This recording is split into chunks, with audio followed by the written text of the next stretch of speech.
안녕하세요. 저는 책을 매개로 다양한 활동을 전개해가고 있는 독립자 박참세라고 합니다. 문화예술 큐레이션 플랫폼 안티에그와 집 근처 사무실 집무실이 함께 준비하고 기획한 대담 시리즈 출발선 위의 초조, 그 세 번째 자리에 오신 것을 환영합니다. 출발선에서 몸을 한껏 웅크리고 있는 선수들의 몸짓을 생각해보면 그 안에 응축된 긴장감이란 정말 이루 말할 수 없을 것 같은데요. 앞서 달려나간 사람들은 어떤 마음이었는지, 그리고 당시에 당신은 어떤 마음이었는지를 한번 들어보는 그런 자리가 될 것 같습니다. 그리고 멋진 도약을 준비하고 계시는 많은 여러분들을 떠올리면서 오늘을 준비해봤는데요. 오늘의 게스트는 바로 서점계의 아이돌, 서점계의 사랑꾼이죠.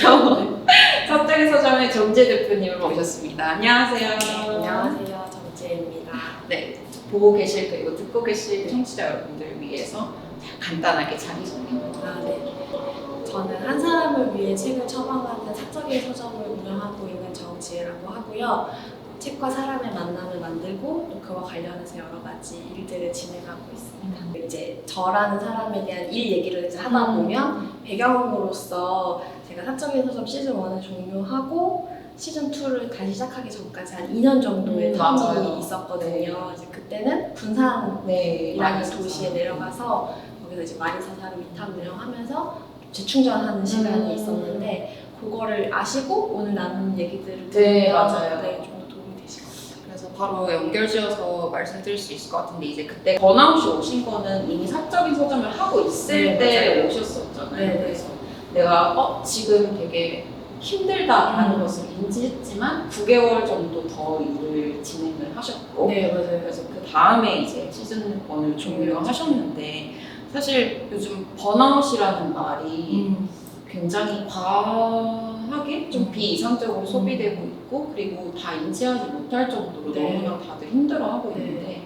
나 번아웃이야, 나 번아웃 왔어, 이렇게 말을 하는 것도 너무 용기가 필요한 일일 것 같더라고요. 저는 비슷한 감정을 느꼈지만 내가 번아웃이라고 하기에는 좀 그렇지 않나? 그런 생각을 좀 많이 했었거든요. 하기엔 그렇지 않나라고 생각하시는 이유가 어떤 것 때문이셨어요? 그냥 제 주변이 다 그만큼 힘들기도 나만 힘든 게 했고, 아니니까. 그리고 또 힘들다고 해서 그만둘 수가 없는 네네. 상황이었어요. 맞아요. 그래서 계속 했어야 되는 상황이어가지고, 그래서 저도 그 번아웃이라는 게 그 지혜님에 있어서 굉장히 약간 터닝 포인트가 되는 그런 느낌이 들어가지고 좀 그때 심정을 약간 구체적으로 들어보고 싶어요. 저는 사실은 자각할 수밖에 없었던 게 증상으로 나왔어요.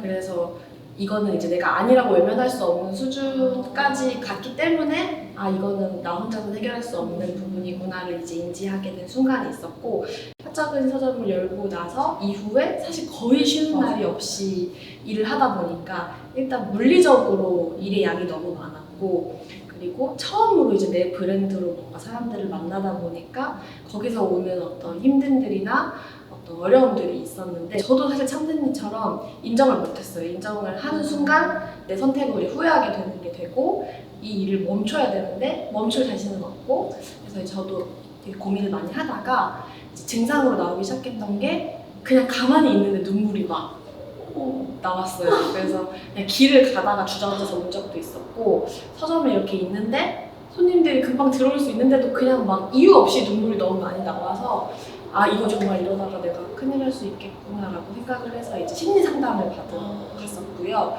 그러고 나서도 한 1년 정도를 더 서점을 했어요. 자각하고 나서도.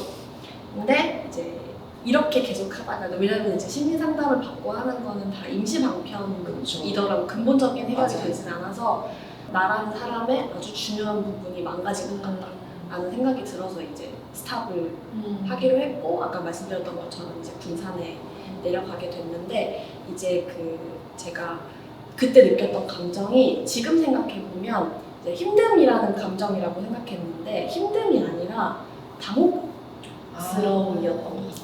처음 느껴보는 감정이. 근데 그게 왜 그랬냐면, 좋아하는 일이 저를 힘들게 할 수 있다는 걸 단 한 번도 상상해 본 적이 없었고, 땡스북스를 그만두고 서점을 여는 게 저한테 있어서 어떤 끝판왕 같은 꿈이었었거든요. 그러니까 서점을 열면, 내 서점을 열고 심지어 그게 잘 되면 더 이상 바랄 게 없고 이제 동화책 끝처럼 그리고 행복하게 살았습니다처럼 그렇게 끝날 줄 알았는데 현실은 그게 아닌 거예요. 서점을 열고 심지어 서점이 굉장히 빨리 자리를 잡고 사람들한테 사랑을 받게 됐는데도 힘든 감정이 여전히 존재하니까 왜 이 감정이 사라지지 않을까?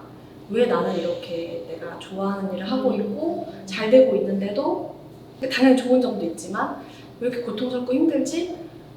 너무 당혹스러운 거예요. 그 감정이 좋아하는 일 때문에 괴로워질 수 있다는 거를 한 번도 생각해 본 적이 없었기 때문에 거기서 오는 그 당혹스러움이 정말 컸던 것 같아요. 저는 뭐 일 자체에 힘듦도 있었겠지만 뭔가 그 자영업이라는 것 자체가 주는 조금 본질적인 불안함도 있을 것 같아요. 그죠? 제가 예전에 썼던 글이 있는데 매달 1일이 되면 방금 막 태어난 것 같은 아슬함이 온다.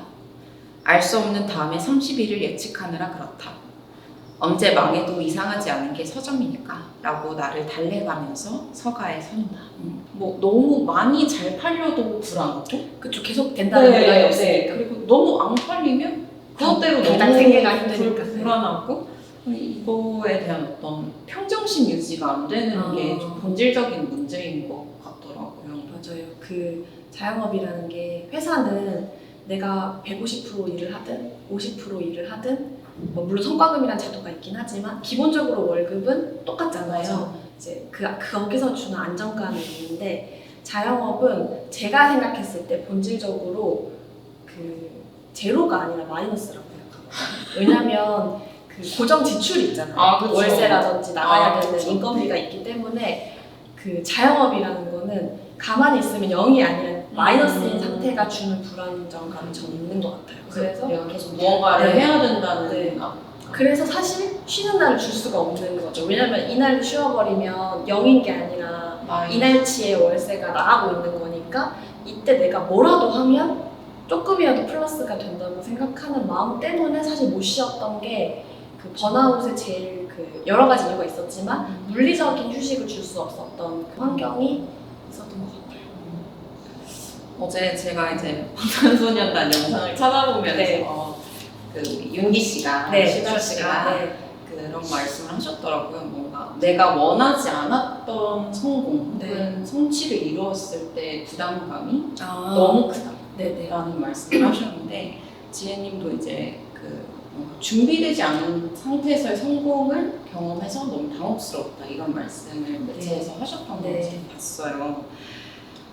그래서 불안이 너무 컸다고 말씀을 하셨는데 무엇이 준비되어 있었어야 할까요?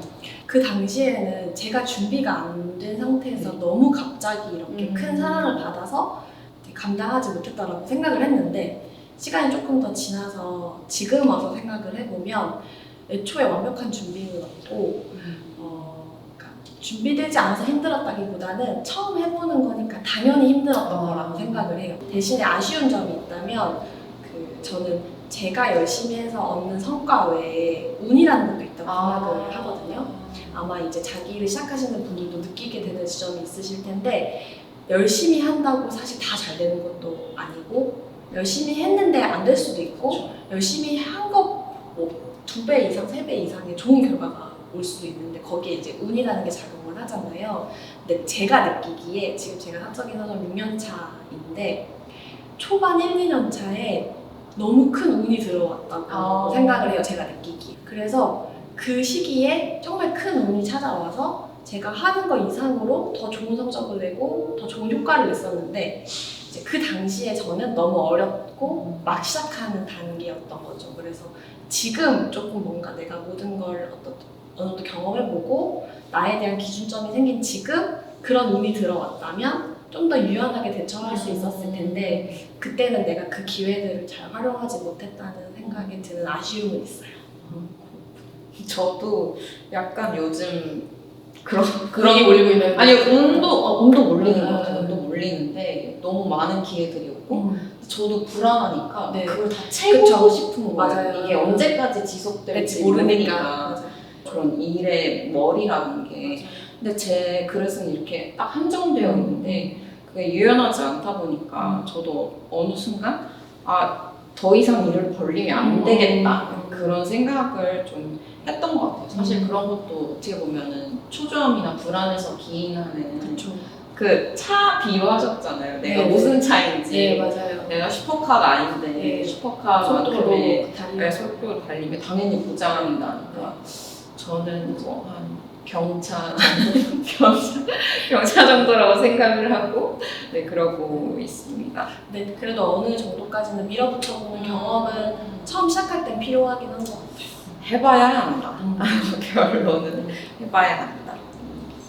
그리고 저는 지혜님을 처음, 그러니까 좀 더 깊게 알게 됐을 때가 저도 비슷한 거의 유사한 일을 하고 있었기 때문에 좀 여러 지점에서 닿아 있다고 생각을 했는데 특히 이제 저도 큐레이션이 굉장히 중요하게 돋보이는 그런 서점이었어요. 네. 그래가지고 저는 다독가는 절대 아니거든요. 애서가는 맞아요. 막 1년에 막 몇백 권씩, 300권씩 이렇게 읽는 사람은 아니다 보니까 내가 이렇게 책을 많이 읽지도 않는데 내가 뭐라고 책을 이 60권을 소개하고 말해도 될까? 그래서 그 깊이에 대한 강요가 너무 심했고 그리고 저도 비슷하게 고전을 잘 안 읽었어요. 저 고전을 잘 안 읽고 편식하는 식으로 독서를 하다 보니까 스스로에 대한 어떤 그런 검열이 너무나 계속 갈수록 심해지는 네. 거예요.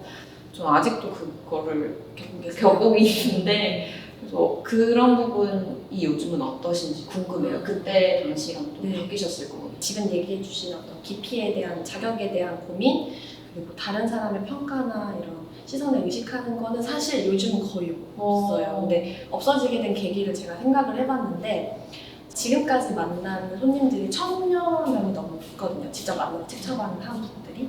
근데 이제 그분들이 보여주신 어떤 만족감이 저한테 근거로 쌓여 있잖아요. 그러니까 이제는 내가 뭔가 내 일의 자격이나 논할 때 객관적인 증거가 있는 거예요. 내가 이 일을 했을 때 좋아했던 사람들, 만족했던 사람들, 그리고 내가 고른 책으로 뭔가 인생이 조금 좋은 쪽으로 나아졌다고 얘기해주는 분들이 실체가 있으니까 제가 저는 어떻게 보면 깊이의 강요가 실체 없는 두려움이라고 생각하거든요. 그러니까 내가 잘하고 싶고 잘하는 사람이 되고 싶은데 근거가 없으니까 흔들리는 거라고 생각해요. 그러니까 보여주는 게 없으니까. 근데 지금 이런 식으로 차곡차곡 쌓아 올리다 보니까 이제 그 부분에 대한 명확한 근거가 있기 때문에 내가 갖고 있는 자신감이 실체 없는 자신감이 아니고 그 부분에 대해서는 옛날처럼 그렇게 고민하진 않는 것 같고요. 그리고 또 그 생각을 되게 많이 하는데 예전에는 저도 자격이나 어떤 능력이 되게 중요하다고 생각을 했다면 지금은 사실 그것보다는 그러니까 반짝하고 사라지는 사람도 되게 많잖아요. 근데 그것보다는 그 성실함과 그 다음에 되게 이 사람이 갖고 있는 이 일에 대한 진실함? 그래서 그 성실함이랑 진실함만 갖고 열심히 하다 보면 근거는 자연스럽게 쌓이는 부분이라서 내 시간이 해결해주는 일이 있다고 저는 생각하거든요. 그래서 처음 시작할 때 느끼는 막연함과 두려움 중에서 어떤 부분은 계속하면 자연스럽게 해결되는 부분이 있는 것 같아요. 저도 오래 하고 싶은 마음에 예전에는 어떤 말로 화려하게 써보지 어떻게 내가 더 잘해보지 그런 생각을 했다면 어떤 시점 이후로는 내가 어떻게 스스로를 관리하면 더 오래 할 수 있을까 네. 그런 생각을 많이 했던 것 같아요. 그래서 제 멘탈이나 내 준비가 안 되어 있다라고 생각을 하면 준비됐을 때 해야지 이런 생각을 좀 점차 가지게 된 것 같아요. 굉장히 자연스럽게. 근데 그럼에도 불구하고 저는 좀 아직까지 극복을 하지 못하고 있는 부분이 뭐냐면 저는 그 영향을 되게 잘 받아요. 타인한테. 네, 너무 잘하고 있는 타인을 보면 막 의도하지 않았는데 뭔가 따라할 것 같게 되고 뭔가 흡수할 것 같게 되는 그런 두려움이 있어서 애초에 약간 좀 차단을 하는 편이거든요.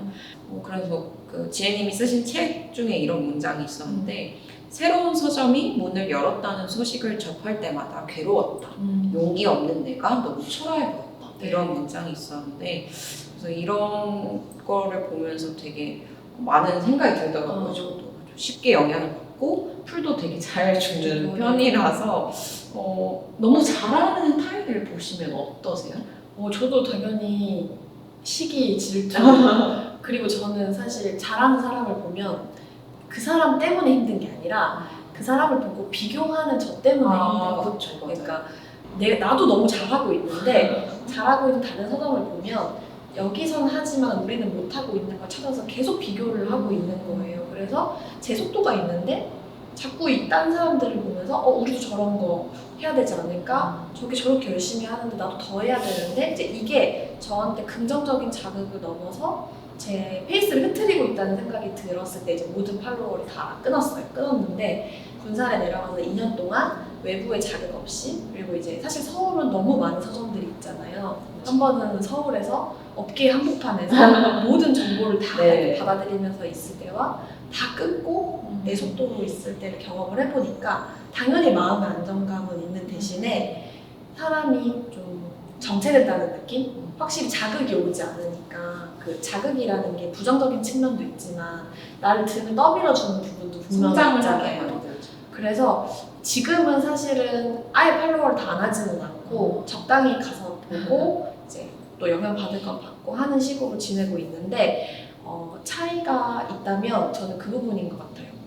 이제 제가 원하는 부분들이나 내 욕망이 뭔지를 좀 명확하게 인지하고 다른 사람의 좋은 점을 봤을 때 이제 부러운 마음이나 어떤 닮고 싶은 마음이 들잖아요. 그랬을 때 저게 나의 욕망과 일치하는지를 좀 명확하게 파악하려고 하는 것 같아요. 저도 이제 새로운 서점을 준비하려고 그 온라인 기반 어떤 서비스를 준비하려고 생각을 하다 보니까 모든 자극이 다 그쪽으로 이어지면서 이거 너무 좋은데 따라하고 싶다 그런 자극이 너무 많이 오니까 이게 좋은 건지 나쁜 건지를 모르겠더라고요. 그래서 아까 말씀하신 것처럼 이게 정말 내가 원하는 게 맞고 맞아요. 이게 정말 내가 준비하는 것에 일치하는 것인지를 좀 생각해 보니까 저도 그냥 잘하는 건 잘하는 대로 맞아요. 우리는 우리대로 내가 할 수 있는 맞아요. 부분이 있으니까. 그런 생각이 좀 들더라고요. 그러면 이제 사적인 서점 두 번째 이야기 시즌 2에 대해서 잠깐 짚고 넘어가고 싶은데요. 사실 자영업 그리고 자기만의 무언가를 한다는 거는 굉장히 선택의 연속인 것 같아요. 그쵸. 무엇을 하고 무엇을 하지 않느냐에 달려 있는 것 같은데 지혜님이 무언가를 선택하실 때 본인만의 기준 같은 거 가장 높게 여기는 가치 같은 게 있으신지 궁금해요. 저는 경험치를 제일 중요하게 생각하는 것 같아요. 그게 무슨 말이냐면 선택이 그 선택 한 번으로 끝나는 게 아니라 계속해서 선택할 상황은 생겨나잖아요. 그랬을 때 저는 선택을 할 수 있는 어떤 나만의 기준이라든지 어떤 결과값이 많아야 선택을 잘 할 수 있다고 생각을 하거든요. 그래서 예를 들어서 교보문고에서 시즌2를 한 거를 예를 들어본다면 제가 그 전에도 서점을 했고 서점에서 일한 경험은 많지만 교보문고 안에서 사적인 서점을 하는 건 처음 있는 상황이잖아요. 그러면 그 선택을 할 때 내가 교보 안에서 서점을 하면 어떨까? 나는 즐길까? 아니면 좀 힘든 부분이 더 많을까? 근데 그거는 해보지 않았던 부분이니까 직접 한번 해보고 결과를 얻어보자라는 생각으로 하고 일단 해보는 스타일이에요. 그래서 해보고 거기서 얻게 된 경험치로 다음 선택을 할 때 내가 이런 경험을 해봤더니 이런 것들이 있었는데 그러면 이번에 이런 선택을 해보자 라는 식으로 그러면은 그 선택 앞에서 조금 좀 객관적으로 선택을 할 수 있는 혹은 좀 편안해지는 그런 노하우가 있을까요? 저는 좀 불안함이 저를 압도할 때가 좀 많거든요. 선택을 앞두고 있을 때 요즘도 사실 저도 선택해야 될 상황들이 되게 많고 이제 지금 최근에 서점인 서점 시즌 3를 또 계획을 하고 있거든요. 교보문고에서 나와서 할 수 있는 방식들을 생각하고 있는 상황인데 근데 그런 선택의 상황에서 제가 이제 얻게 된 두 가지의 마음을 편하게 하는 방법이 있는데 첫 번째는 뭐냐면 이게 끝이고 이게 전부라고 생각하지 않는 부분이 있는 것 같아요. 사람들이 여기서 망하면 안 돼. 그러니까 여기서 실패하면 다음은 없어. 라고 생각하기 때문에 되게 절박해지고 그러다 보면은 자기 자신을 되게 묻게 되는 것 같거든요. 실패에 대한 거는 디폴트로 잡고 그러니까 실패할 수도 있어. 근데 거기서 분명히 배우는 게 있을 거야. 다음 기회가 있을 거야 라고 생각하는 게 제가 생각하는 첫 번째 마음이 편해지는 방법이고, 두 번째는 더 좋은 선택을 하려고 해서 사실 피곤한 거예요. 맞아요. 최선의 선택. 맞아요. 여기서 제일 좋은 걸 할 거야. 근데 저는 사실은 더 안 좋은 걸 피하는 게 훨씬 좋은 선택이라고 생각해요. 그리고 그러면 되게 단순해지거든요. 그래서 저도 예를 들어서 서울에서 할까 지방에서 할까라고 생각을 했을 때 더 좋은 걸 고민하니까 머리가 터지는 거잖아요. 근데 안 해봤는데 어떻게 알겠어요? 뭐가 더 좋을지? 근데 그 중에서 내가 더 하기 싫고 더 견디기 힘든 게 뭔지를 생각하면 되게 간단하더라고요. 11년 차 하시잖아요. 네. 저 막 그렇게 요즘에 11년 차, 뭐 10년 차 그런 다양한 선배님들 만나면 아직도 모르겠다. 뭐 그런 말씀을 진짜 많이 하시더라고요. 맞아요. 저는 10년 좀 너무 아득한데. 지금 몇 년 차세요? 저는 한 2년 차? 아 2년 정말요? 차? 네. 오, 훨씬 한 5, 6년 차인 줄 알았어요. 한 2, 3년 차 정도인 것 같아요. 그래서 10년 차면 좀 뭔가 있으면 좋겠는데 없다고 막 이런 생각을 늘 하거든요. 근데 뭐 그럴 수도 있다고 생각을 해요. 저도 10년 해도 모를 거거든요. 네네. 그래서 우리는 아직도 버티는 중일까요? 그런 생각을 늘 해요. 저 너무 공감하는 게, 사실 저는 예를 들어서 이제 서점 관련된 강의 요청이 되게 많이 와요. 서점을 하고 싶어 하시는 분들이나. 그러면 요즘, 예전에는 오히려 되게 신나서 갔어요. 신나서 가고 막 이런 거 알려드리고 막 해야지 했는데, 오히려 요즘은 나도 모르겠는데 내가 뭐라고 얘기를 해? 라는 상황이에요. 오히려 10년 차가 넘어가니까. 근데 버틴다라고 얘기를 해주셨는데 그냥 평생 버티는 것 같아요. 그리고 그게 사실 일뿐만 아니라 인생도 마찬가지인 것 그쵸, 같고. 맞아요. 네, 그리고 요즘 들어서 제일 많이 한 생각이 뭐냐면, 제가 이제 사회생활을 시작했을 때, 그러니까 1년 차에서 한 3, 4년 차일 때는, 물론 그때도 되게 막막했지만 그때는 꿈이 있잖아요. 그러니까 내가 뭔가 가고 싶은 지점, 나는 이걸 하고 싶어, 뭐라든지. 10년 차가 되고 지금 저는 어쨌든 목표를 이뤘잖아요. 서점을 하고 싶다는 목표를 이루고 나니까 이제 사실 목표 지점이랄 게 없고 그냥 이걸 잘 유지해서 오래오래 하는 게 저의 목표인데, 예전에는 가는 단계에 목표가 있으니까 보상이 되게 확실했거든요. 그러니까 가는 단계에서 뭔가 하나를 이룰 때마다 나 너무 기분 좋아, 내가 이걸 했네, 뭐라든지. 다 새로운 일이잖아요. 판적인 서점 열고 나서 라디오, 제가 되게 좋아하는 라디오에서 게스트로 섭외 요청이 오면 내가 막 라디오에도 나가다니, 뭐 신문에서 칼럼을 쓰게 되면 내가 신문에 연재를 하게 되다니.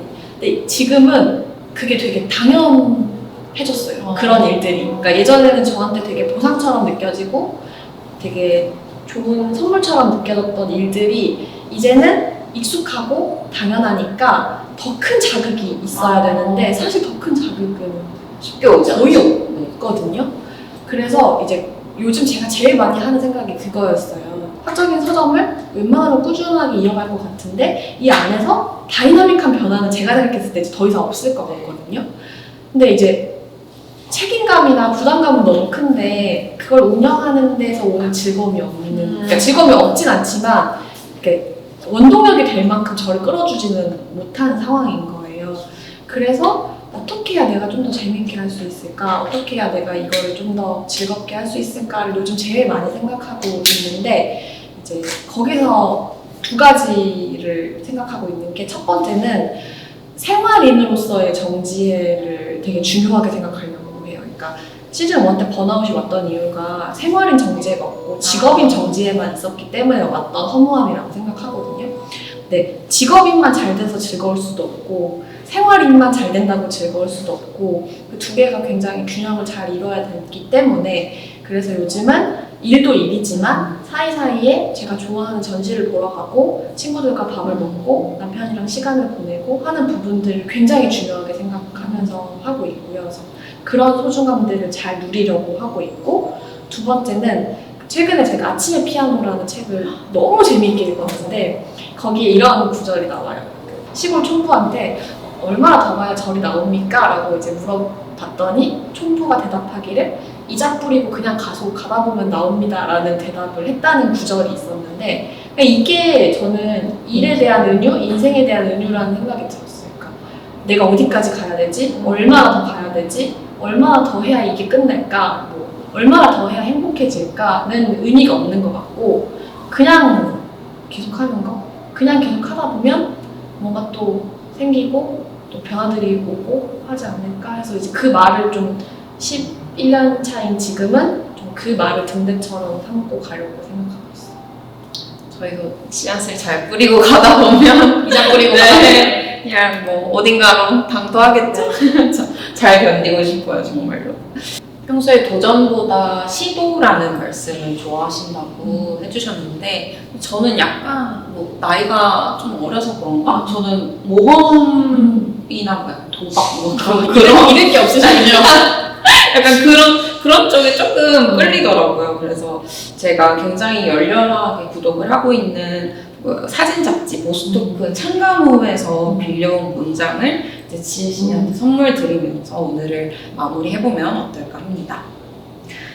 지금 자네들 앞에는 두 가지 길이 있다.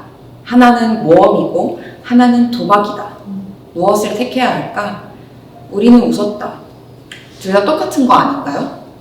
아니다. 모험은 갈 곳이 정해져 있고 돌아올 계획도 나름대로는 있다. 하지만 도박은 집에 돌아갈 차비나 다음날 밥값 같은 것은 생각하지 않고 전부 올인하는 일이다. 저는 시기에 따라 이런 올인의 시기도 필요하고 아까 말씀하신 것처럼 나를 챙기는 시기도 분명히 필요할 거라고 생각을 해요. 저는 저만의 시기가 있든 지혜는 뭐 지금의 지혜님을 가장 소중하고 아름답게 가꾸는 일이 제일 중요할 것 같습니다. 오늘 어떠셨는지 소감 한번 여쭤봐도 되나요? 저는 사실 그 오히려 시즌 1 때는 인터뷰를 되게 많이 했었어요. 어떻게 한쪽에 서점을 열게 됐느냐, 그리고 뭐 해보니까 어떠냐, 막 이런 얘기들을 많이 나눴다면 이제 그 시기를 다 지나오고 시즌 2를 하고 나서 이렇게 뭔가 정리하는 시간은 없었었거든요. 근데 오늘 천재님이랑 만나서 그 시작하는 사람들의 관점으로 11년 차인 지금을 되돌아보니까 그래도 이 정도면 잘 해온 거나 하는 생각도 들고, 그리고 사실 저는 앞서가는 선배가 없거든요. 그 서점 쪽에서 저 같은 포지션으로 뭔가 이렇게 앞서 나가서 하고 있는 사람이 없기 때문에 더 막연한 것도 사실은 있었어요. 근데 그럴 때 뭔가 힘이 되는 누군가가 있으면 되게 좋겠다라는 생각을 많이 했는데 오늘 얘기를 나누면서 뭔가 내가 될 수도 있는 거니까 맞아요. 더 열심히 해야 되겠다는 생각도 들고 좋은 시간이었습니다. 감사합니다. 네, 오늘 지혜님과 나누었던 대화는 안티에그 공식 홈페이지에서 다시 확인하실 수 있으니까 지면으로도 한번 확인해 보시면 좋을 것 같습니다.